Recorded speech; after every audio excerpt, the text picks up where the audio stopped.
In April 1967, North Vietnamese Army units opened their biggest offensive of the Vietnam War.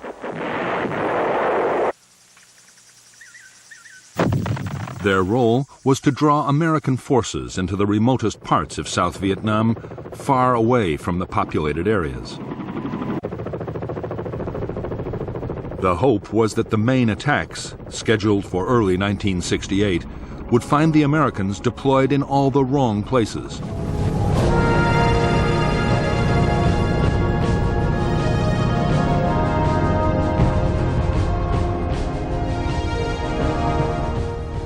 Fighting began at the end of March when a strategic Marine patrol ran into an ambush near one of the strategic hills that lay between the fire bases of Khe Sanh and Con Thien. Dozens of Marines were killed during this first brief and unforeseen combat. The North Vietnamese had by then assembled nearly 2,000 men near the base at Con Thien, and almost every day they hit the Marines with artillery, rockets, and mortars. In the rugged countryside around, there were savage battles as patrols from each side clashed in what became known as the hill fights. During these battles, 160 Marines were killed and 700 wounded. The NVA resisted with such courage that as a mark of respect, the Marines, who usually called the Vietcong Charlie, rechristened them Mr. Cong. But in the end, it was the sheer weight of American firepower that turned the tables at Con Thien. Repeated NVA assaults were broken, and more than 900 North Vietnamese soldiers were killed by Marine artillery, massive bombing, and the guns of naval vessels offshore.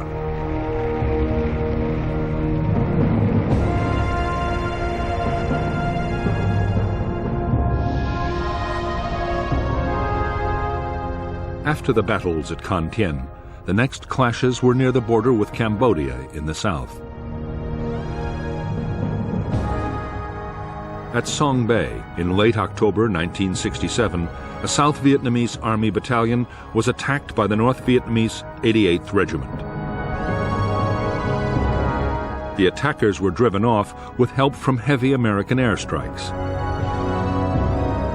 2 days earlier, Loc Ninh, another provincial capital, had been stormed by the elite 273rd Regiment of the 9th Vitcong Division, supported by the 65th Regiment of the NVA. Reinforcements from the South Vietnamese 5th Division and the American 1st fought for several days and shattered the NVA Regiment, leaving over 850 NVA and NLF dead. The fiercest of all the border battles was near an American camp at Dak To in the Central Highlands, which had been massively reinforced following a tip-off from an NVA deserter. By November 1967, the 1st NVA Division, reinforced by 2 independent regiments, faced the American 4th Infantry Division, the 173rd Airborne Brigade, and a Mechanized Task Force. Bloody battles would rage around Dak To for the whole month.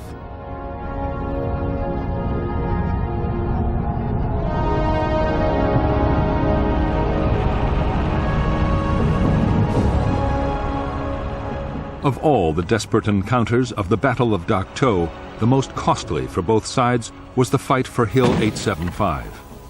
In the highlands, whoever controlled the hills could rain down mortar and artillery fire on the valleys.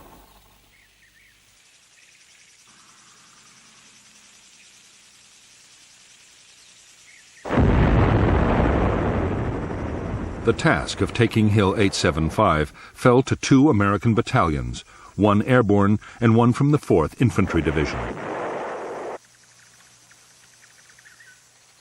Supporting them were fighters, B-52 bombers, and artillery, blasting the enemy defenses with high explosives and napalm.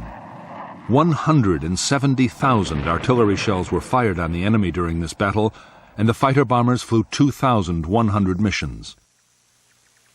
The North Vietnamese defenders were so well dug in and so determined that the Americans were forced to launch repeated assaults, punctuated by yet more airstrikes, before they could reach the crest of the hill. It was a desperate and often nightmarish battle.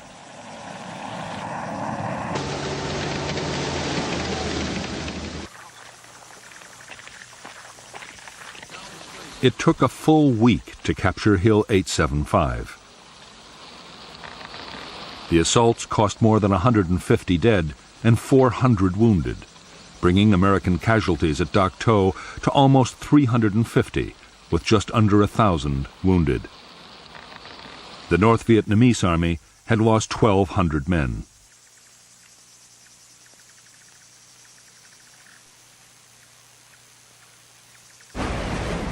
In December 1967, the dry season had just begun in the southern provinces. Every year, that was the signal for intense Vietcong activity as the guerrillas moved troops and supplies into place for their next offensive.